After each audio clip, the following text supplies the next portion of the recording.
ഒരു യുവതി ഓരോ ദിവസവും വേദനയാൽ വലയുന്നത് നിങ്ങൾ ആരെങ്കിലും കണ്ടിട്ടുണ്ടോ?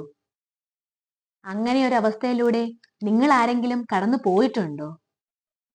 എന്നാൽ അങ്ങനെ വേദന നൽകുന്ന ആയുർവേദത്തിലെ ഒരു പ്രധാന അസുഖത്തിന്റെ കഥയുമായാണ് ഞാൻ ഇന്നിവിടെ വന്നിരിക്കുന്നത്.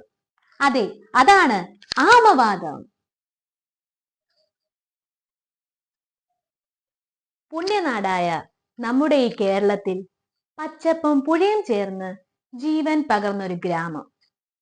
അതിലെ ജനങ്ങളുടെ നിസ്സാരമായ ജീവിതം, പുലരിയുടെ മഞ്ഞും സന്ധ്യയുടെ തീരങ്ങളും നിറഞ്ഞ നിമിഷങ്ങൾ. എന്നാൽ അങ്ങനെ ഒരു ഗ്രാമത്തിൽ ഒരു യുവതി ഓരോ ദിവസവും വേദനയാൽ വലയുകയായിരുന്നു. ആ വേദന ശരീരത്തിലൊട്ടാകെ പരന്നു.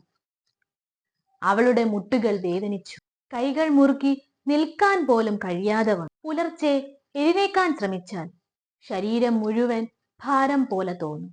ദിവസങ്ങൾ കഴിഞ്ഞു, വേദന കൂടിക്കൂടി വന്നു. അവൾ മനസ്സിൽ വിചാരിച്ചു, എന്തിനാണ് എനിക്ക് ഈ ശിക്ഷ? ആരോഗ്യത്തിന്റെ തിളക്കം മുഖത്തു നിന്നും മങ്ങിയിരുന്നു. ഒരു ദിവസം അവൾ ഒരു ആയുർവേദ വൈദ്യനെ സമീപിച്ചു. അവളുടെ മുഖത്ത് ഭയം, വൈദ്യന്റെ മുഖത്ത് സമാധാനം. വൈദ്യൻ ശാന്തമായി ചോദിച്ചു, മകളെ, നീ ഭക്ഷണം കഴിച്ചിട്ട് ഉടനെ ഉറങ്ങാറുണ്ടോ? അവൾ അല്പം ചിരിച്ചു. അതേ വൈദ്യരെ, കഴിച്ചു കഴിഞ്ഞാൽ ഉറക്കം വരും. വൈദ്യൻ മന്ദഹസിച്ചു. അതാണ് കാര്യം.